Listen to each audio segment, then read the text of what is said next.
Hi, welcome back. I have been told I need to say the name of my channel and my name more often.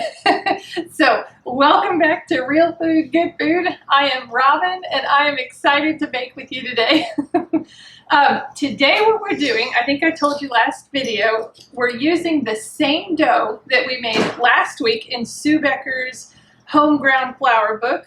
Her recipe on page 146, the fabulous French bread we're going to do, and I've already made up that dough since we don't need to do it together because it's last week's video, which I can link it somewhere. But I've already made that dough, so it's rising right now. We are going to use clay bakers today. Clay baking is a way to make artisan bread. All artisan bread means is you're doing it in not a loaf pan, you're kind of shaping it yourself. We're using Banneton baskets, which I'll explain later, to let the dough rise in, and then we're going to bake it in hot clay bakers.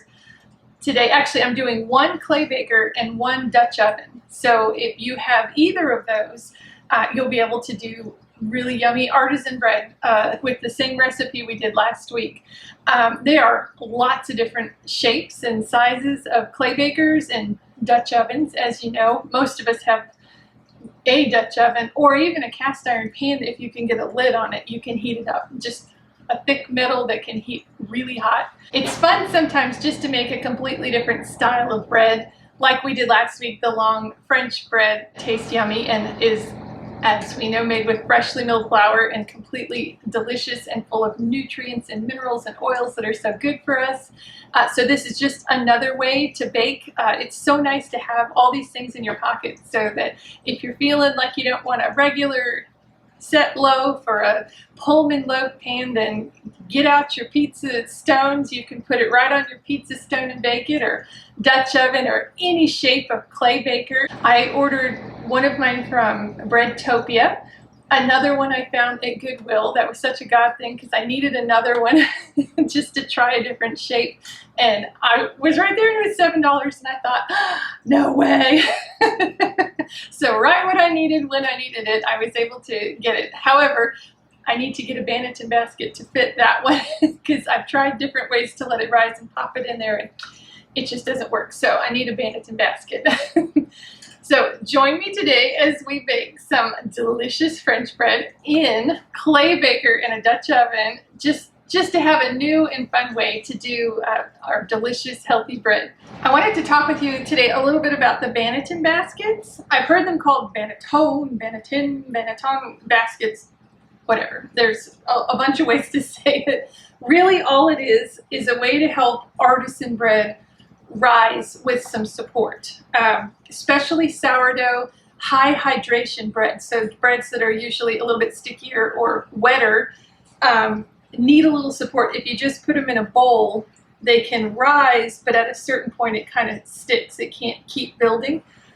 The Banneton baskets give it edges to climb up, and as it climbs up each level, it has support all the way around, whether it's long, there's square, triangle, you know, you name it, all kinds of baskets. There are tons of different kinds of baskets. The three most common would be a cane basket, a wicker basket, and a broad form basket, which is made with wood pulp. So it's kind of, you know, you can knock on it. It almost seems plasticky, but it's wood pulp. I basically just have the cane ones. The wicker baskets, you can find them at Goodwill or Salvation Army, any thrift store. There's always tons of baskets. And if you can find one anywhere close to this style, even if it's got like a handle, you know, it was an old Easter basket, or they have bread baskets, you can cut the handle off and use it for this. And they've got cloths you can use to cover them. You can order them to size. Or just use a tea towel and lay a tea towel in here.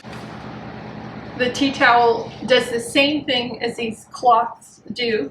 And again, I just use these. I'm doing this video a little bit out of order, so I just use these two with what we're baking today. So you can see they've got flour all over them.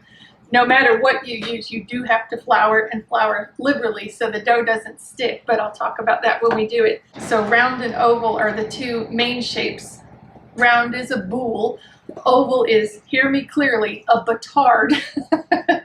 So you have boule and batard. You can have massive long ones. You can have these giant round ones. You can have itty bitty ones. This is about a 9-inch. I think this is a 7-inch. This might be a 12-inch. As long as you have a container to bake it in, or a pizza stone big enough, as I had that problem last week, to bake it in, any size will do. It doesn't matter. You can go crazy. They have all kinds of funny ones, but these will just help give shape and support to your rising dough, as we are not using our regular bread loaf pan that contains it nicely and gives it enough structure and support to rise in. These are very helpful. I have another clay baker. I don't have the right size Banneton basket for it. So I've tried letting it rise just on a cookie sheet and flipping it over. I just can't find anything that works as well as a Banneton basket. Whenever you flip over the dough, it's gonna flop down a little bit, for lack of creative words, and lose a little bit of the rise that it got. But in that hot baker you're about to bake it in, it can really just rise right back up, so you don't lose your good rise. But if it's just on a cookie sheet, it kind of spreads out while it rises. When you kind of flop it into your clay baker or your Dutch oven, it just seems to lose more of the rise and not get it back as well because it didn't have the support to rise. There might be a great way, and again, we're on a little bit of a learning curve and a little bit of a +1 difficulty because we're not using all-purpose flour that's light and fluffy and airy. We're using freshly milled flour that has some weight to it, so it just doesn't rise the same. You know, I could make fancy artisan sourdough and other loaves with all-purpose flour because I've done that a long time and it's easier. It's so much easier to work with all-purpose flour or the double O flour, or those things are so much easier. So we are at a little bit of a disadvantage in the making portion, but we're way above in points that we get for the nutrition and goodness that we get. So it is worth it in the end to have a little bit of a tougher experience in baking it to get all that goodness in us. So I'm here to help you. I am still learning, and I hope to do a video a little bit later on, having learned quite a bit more, and I can share more with you. But where I am now, I'm really enjoying the bread. I think it tastes great, and these tools have helped me out a lot. I did want to share with you some tools that I got so you don't have to. So this would be for a batard loaf, to put it right into the clay baker, and you can bake with this, and then you're supposed to be able to pull it out. And okay, so I have used this. Let me show you. So this is the second clay baker that I have that I'm not baking in today because I don't have a Banneton basket that fits it. I thought if I have this, which is going to fit nicely in here, you put your dough on top, put this in here, put your lid on, and just bake it like normal. Then you're supposed to be able to just pull it out. There you go, nothing sticks. Okay, so I thought that's smart. I don't have a Banneton basket, I can use this. So I let my dough rise on a cookie sheet. Okay, when you lift this up, there is no way to keep this shape. I mean, not really. You can really work tight to do this, but once it goes in, it slings. And so you lose so much of the air in there, unless if you're completely doing this and then you've got a hot baker and you're trying to get it in there. It just seemed, no matter what I did, to squeeze it, and then all of that rise that we worked so hard to get just was out. And no matter what I did, it didn't rise back up because I think it was just too far squished in. So if you want to get one of these, then I recommend being able to pull it as taut as you possibly can.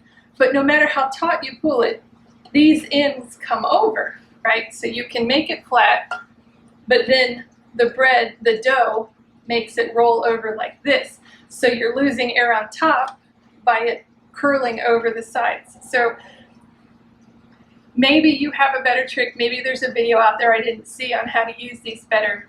My experience with this is not a good one. Same with the round.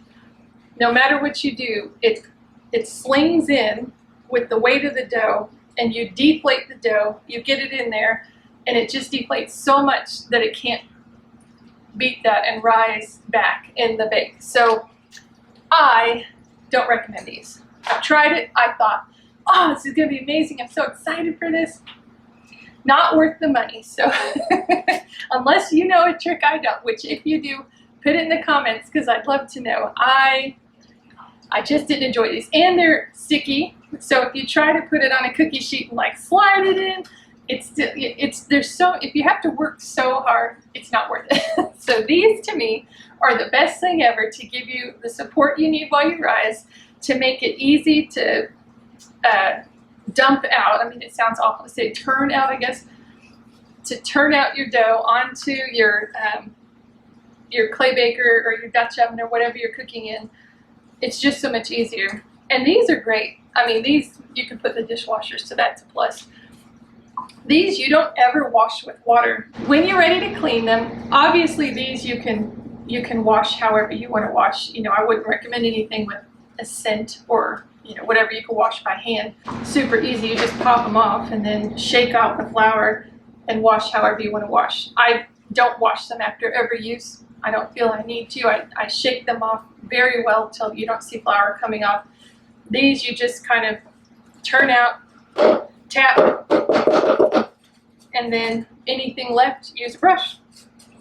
But I'll say, when you use them without the cloth in it, you need to wait a full 24 hours to let any moisture from the dough that possibly got in there, it needs to dry completely. So wait 24 hours before you do anything. Just set them to the side and then tap all that off, and then get some sort of brush that you like and just brush it out, and then it's ready to go for next time. So cleanup is easy. They're really great. If you like the cloths, you can order them in all different colors and sizes. And so that's a little quick talk about Banneton baskets. Our dough has risen really nicely. We've chosen the Banneton baskets that are going to fit what we're baking in. So this is the 13-inch cane Banneton basket, and I'm using the cloth cover so it'll fit the dough nicely in our clay baker. And this is a 9-inch cane Banneton that I'm choosing not to use the cloth cover so we can see the difference, and that'll fit nicely in our Dutch oven. So one thing that we need to do, whether you're using a cloth cover or using just the basket itself, we have to dust with flour before we do anything else. And actually, before we do anything else, we need to preheat our oven to 450, and we're going to put these in to bake the entire time that our dough is rising, because we want these to be hot, hot, hot, the oven temperature. We want these to go in basically the oven temperature containers. That's going to help it get a nice crisp outside. It's going to help use the moisture that's in the dough to really crisp the outside. So we're going to put these in the oven, set it to 450, and just let them go until we are ready to bake. Now, second, before we do anything else, okay, we're gonna take our flour. I'm just using hard white wheat and dust this. The only caveat here is I have sifted. One of the very, very, very few times I sift anything, not for eating purposes, because I can sprinkle this in my morning oatmeal and get the good nutrition out of the bran and germ that we've sifted out.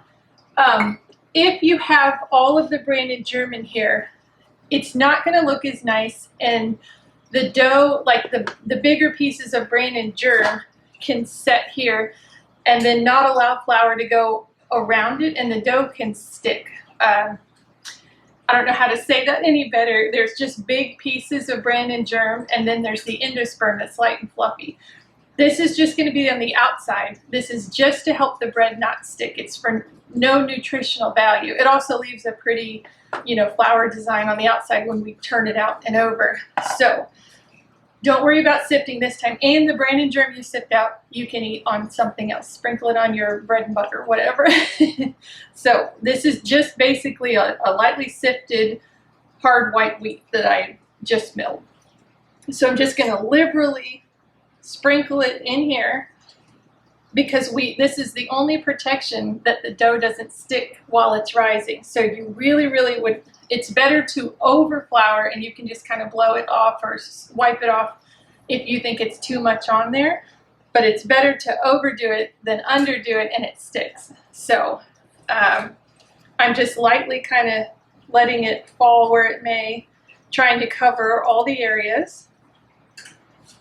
And I'll let it, sometimes I just kind of circle it around so it really gets going, covering everything.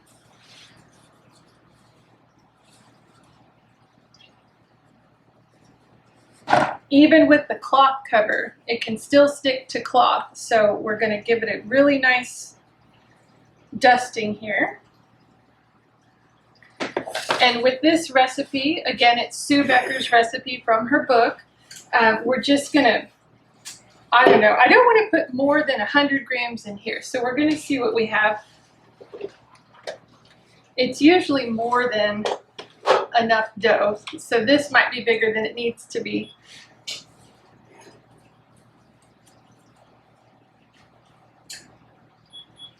Grams is better to weigh in than fluid ounces. Or 1,000. I didn't mean 100, 1,000.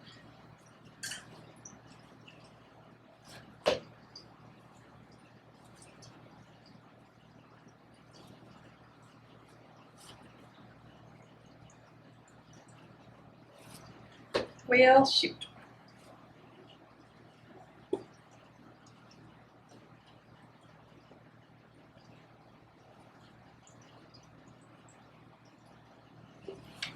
So usually I do a double recipe of Sue's, and I did not. So this time I suppose we're just going to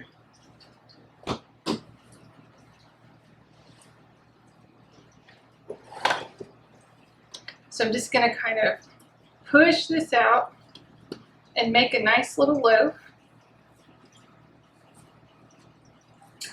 Try and create some tension in here.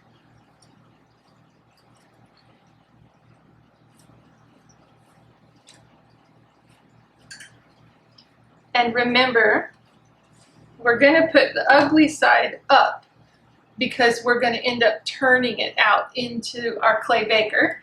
So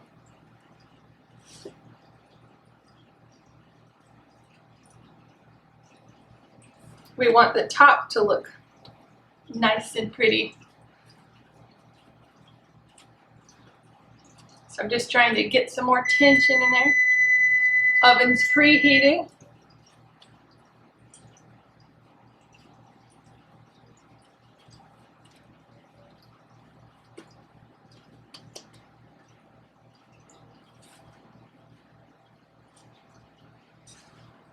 Well, usually I make a double recipe. Today I did not. I've been a little scatterbrained this week. So here's what we're going to do. I'm going to make a little teeny tiny Banneton loaf for the round one.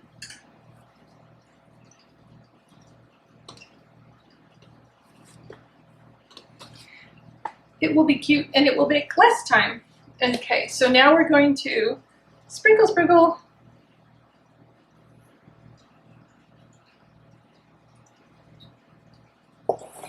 All right, and then we're going to let these rise about a half an hour, maybe 25 minutes, and then we will get them in our hot clay bakers. One thing I found with the round baskets that I really like is kind of ridiculous, but it's the shower cap because it holds in a lot of air. So it can rise as big as it wants. Obviously, this one's going to be a teeny tiny one, so, but you can get a lot of air in there, and it creates a nice humid environment when you get it somewhere warm, so it rises quite lovely. However, tea towels are hard because we want to get it to rise. You can moisten this a little bit and put it over. That's, you know, if that's all you have, that's a good thing to do. A shower cap for this works really well also. If it's bigger than this, it might be a problem. So you just pull up, get all the air in there that you possibly can so nothing will stick. I've showed you this before. This is my ginormous Ziploc bag I use when I'm doing specialty loaves, artisan loaves. So you can not have the shower cap on. Pop it in here and either seal it up or just kind of wherever it's warm, you can just stand it up like this. There are so many ways to have covers for your dough while it's rising. There's so many options. So wherever you are, this was what, $2 at my local grocery store in the hair aisle. This is in the Ziploc aisle. Tea towels work. Tea towels are better if it's a solid bit that it doesn't have to rise too much out of. And artisan loaves are a little bit more picky. They get stuck on a little bit easier, so I tend not to like the tea towels with that, but any of these will do. So there's lots of options. Okay, so we're gonna let these rise in a nice warm place. I can't use my oven because it's heating. And 25 to 30 minutes. Check on it in 25. Doubled in volume is good. And if it's a hot day like it is today, I'm sweaty. I don't know if you can tell. It might be quicker than that. If it's gonna, we're doing this in December, January, it might take longer. So just keep an eye on it. Doubled in volume, and we'll be back. So this has risen about 25 minutes. With this, it's best not to overproof. It'd be better to underproof and go a little bit under time than over, because as we transfer it into the hot pan, if it's overproofed, it's gonna deflate a little bit. Once we plop it into the clay baker, it deflates, but it's so hot, we put the lid on it, it does bounce back. But if it's overproofed, everything's stretched to the limit, it's gonna deflate and have a really hard time bouncing back. I still do it. I still overproof. I'm still getting used to doing clay bakers and transferring dough like this. So it's a learning curve. It's a learning, thing. You'll get it. I'm still learning. Here's our teeny weeny little baby loaf that's gonna cook half the time. Okay, so let me introduce you to the best things I've ever found. I have a Blackstone grill, and at the end of cooking, you need to scrape it down. Well, it was so hot on my hands, I said, I can't do this. I can't scrape it. So we found they had Blackstone, ooh, that would have been bad, gloves. And they're like Teflon coated and super whatever. Yeah, I've had these forever, and I've been pulling these dumb clay bakers out with really hard to manage pot holders, and I thought, okay, let's use my whole brain. And so I got my Blackstone, actually these are Expert Grill. It's Walmart's brand of Blackstone. So we got these at Walmart. You could go to any Walmart, you can get them. I know Breadtopia sells them. Most any place has artisan, you can get really expensive, nice embroidered ones, but they're really all basically the same thing. They let you move your hands and have dexterity as you're moving stuff, but they're incredibly heat protectant, so you're not going to burn your hands. So these are potholder gloves, and they change your world. I left the lids in the oven because I don't have a lot of room here, but usually I just put the lid next to it. So I wanted to show you, with the clay baker, you don't need to put anything down. It is so hot, this is not going to stick to the bottom, and we floured liberally. With the Dutch oven, I do put some parchment paper down because I have had some sticking, but it's a glazed enamel, so I've never had anything stick so bad I couldn't get it out. So all you're going to do is take your Banneton basket and cover the dough without touching it with your fingers. Then we're going to quickly, but not so much we're jarring the dough around, we're going to take it, turn it over, and slide your fingers back. So you're not just letting it flop in there. You get as close as you can and then slide your fingers back. So you're covering it and pulling back so it's gonna plop in, but you try and minimize that as best you can. So number one, There we go. This is such a tiny loaf, it's ridiculous. Here is my lame. I am lame using the lame, and that was a lame joke, but it's just to cut a little score mark in it so your bread can expand. I am so terrible at this. I don't even want to show you how bad I am. That's embarrassing. Okay, so now we're going to do the same thing. It's a little bit less to travel, so it's a little bit easier. We're going to, as best we can. Now, okay, so I have gone to the side too much and flopped it over the side and had to pull it back. I've messed up a lot. There are so many ways you can kind of get it wrong. Once you do this, you're going to get the hang of it. I still mess up, so you're going to aim to just kind of get it in there as best as possible, okay? It's not easy your first few times, but these gloves make a huge difference. So I'm just going to do a long score line and then, I don't know, 3 little ones. Now, usually I would put the lid on right now and get it in there with the lid, but I'm going to go grab it. We are going to bake these hot for 30 minutes with the lid on. Then we're going to take the lids off and bake until you feel like it's brown enough for you, crisp enough for you, at least 5 minutes, probably 10 minutes more. This is my itty bitty baby petite loaf, so it's going to be a lot less. So we're just going to base everything on this. So 30 minutes lid on, take the lid off, and let it brown to your desired browning, at least 5 minutes more. I wanted to show a little bit of information about clay bakers. I only have 2. One is a Breadtopia clay baker that I ordered online from Breadtopia, and one, it just literally says clay baker on it, and I found it at Goodwill. So really excited and happy with these. There are so many kinds out there. You will find one that suits your needs. There are a vast price range. Like this one I found secondhand was $7. This I think was $40, maybe $50. They have, I think the best known ones are Emile Henry, and they are beautiful. I mean, those things are gorgeous. One day I will have one. They are beautiful, and I think they are just top quality, gorgeous ones. There is Romertoff, which I hear great things about. Amazon has some.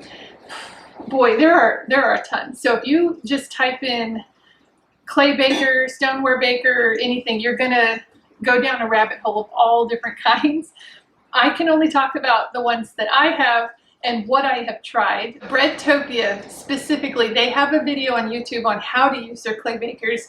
They say do not soak them, do not spritz water in, preheat them in the oven, put your risen dough, shaped dough, into the hot clay baker, lid on, bake for a certain amount of time, then take the lid off to brown the top. Romertoff, I think, is a very well-known brand. They say soak the whole entire clay baker, get it all wet, get all that moisture in there, put your shaped and risen dough into a cold clay baker, put it in the oven to heat up and all that moisture from soaking the clay bakers in there to get that crispy outside. I don't know the directions on Emile Henry. I think they're pretty similar to this. I have tried with these two, I've tried a lot of things, so I'm just going to tell you what I've tried and what works for me. And there are so many different kinds out there. If something works for you better, I believe you, and keep doing it. This is just what I found. Soaking it for these and putting it in cold and rising, it does work and it is crispy, but it's not any better than what I do is to preheat them in the oven, shape the dough in a Banneton basket, have it all ready, put it into a hot one of these. I don't use any water, any steam, bake it with the lid on for a while, take the lid off, bake it more to brown it up. Everything's about the same. I did find it didn't rise as well, or I didn't have as fluffy a loaf when I put it in cold and let it heat up with the oven in a wet clay baker. It could be because I don't have a Romertoff and they're different. It could just be how I did it. I followed their instructions. It was crispy, it was delicious. It did rise, it just wasn't as fluffy as what I got doing it the way I just told you that I do it. So I just find it also stuck a little bit in the bottom when I soaked it and put the dough in cold to a cold baker. It was a little bit tricky getting it out of the bottom. It didn't ruin the loaf, it wasn't awful, it just stuck. And when I baked it in a hot clay baker, I've never had it stick. So that's my experience. No matter what kind of clay baker you get, you're baking it at a really high heat. What I have found is the moisture in the dough, because you tend to make a wetter, more high hydration dough anyways for this kind of baking. It gets trapped inside here and it's so hot that the water comes out as steam, and then the steam, it steams itself in there and gets that crisp. So I've not had a problem getting the crispy outside crust of the bread that I wanted.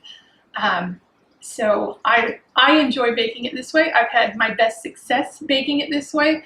I've even tried heating the bottom but having a cold top, because somebody said on somebody's channel said that worked. I had a very flat loaf that way. I didn't enjoy that, and no matter how long I cooked it with the lid off after to crisp the top, it just never crisped like I wanted it to. So I wouldn't recommend that if you come across that somewhere. Those are the few things that I've tried and how it works for me. So I hope that helps you. I hope that helps you. Some of these, by the way, I'll show you.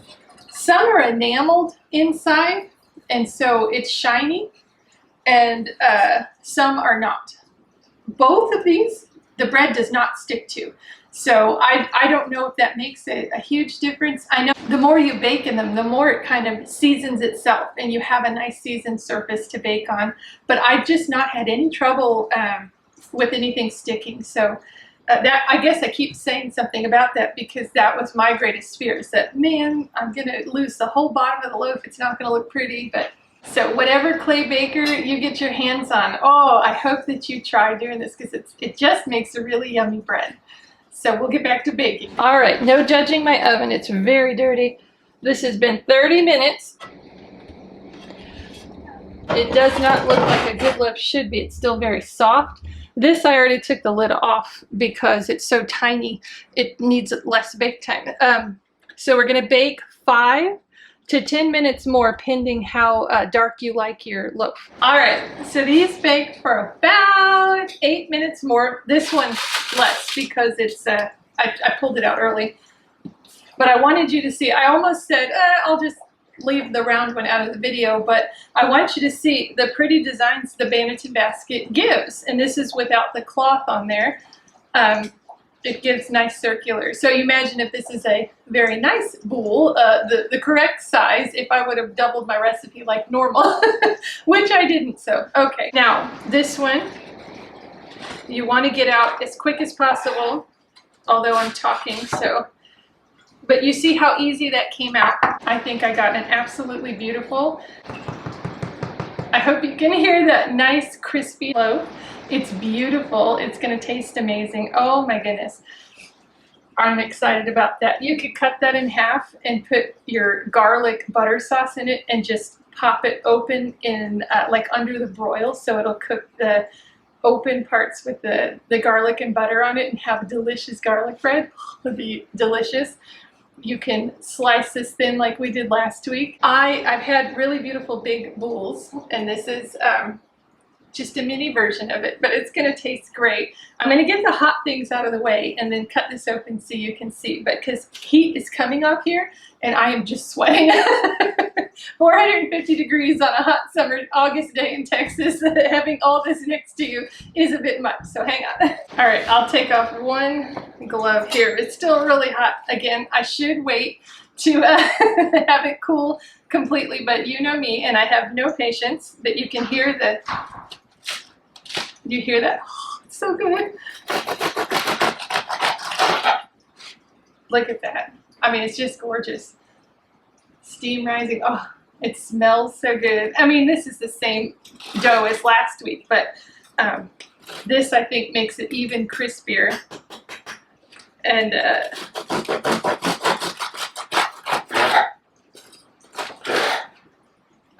it's just gorgeous. This is a beautiful, delicious loaf. I'll cut this one too, just so you can see, but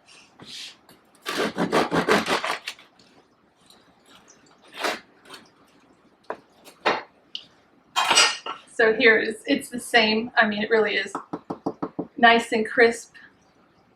Whether you do it in a clay baker or a cast iron or a cast iron pan with a good heavy lid to it, you're going to get delicious crispy bread. This recipe I think is absolutely delicious. It lets whatever toppings you're going to use shine. I can't say enough how much I love this, and I love finding different ways to cook bread and, you know, make different things. So we have our boule, we have our batard, we have delicious fresh smelling bread that is so good. So I'm not sure what I'm going to do with this today. I'm sure my kids have an idea, so we'll eat that later. But thank you for baking with me today. Thank you for trying out new kitchen tools like clay bakers with me. I've had fun experimenting behind the scenes with this. I've had some losses and some failures, in my opinion. The good thing is everything tastes great. If it doesn't rise as much, or if I didn't put enough flour on it and it stuck to the Banneton basket, you know, and so it lost its rise when I turned it over. Several times I've turned it over and missed the clay baker completely, so it was, you know, over the edge and had a funny shape to it. But no matter what you do, it's going to taste really good. So you're not losing anything. It's not as though you're taking all your ingredients, which, you know, it's hard-earned money to get those really good ingredients, and then you ruin it, you know. I guess if you overcook it and burn it, you know, your chickens can eat it. So I have messed up a lot of fun and creative ways, and it's always tasted good, no matter how it looks. So go crazy. Order neat Banneton basket shapes and clay baker shapes. There's a billion of them out there, and a lot of great companies to order from. And search your local thrift store, because you will find Banneton baskets and clay bakers there. So I mean, really keep your eyes open, and you will find something somewhere, I'm sure. And Amazon has great sales. Thank you for joining me today. I want you to know how thoroughly grateful I am for you, and how lovely it is to read your comments. And I am praying for you. I pray you have a wonderful week, and just really experiment with this good bread that God gave us for healthy bodies, healthy minds. Thank you so much. I will see you again. Bye.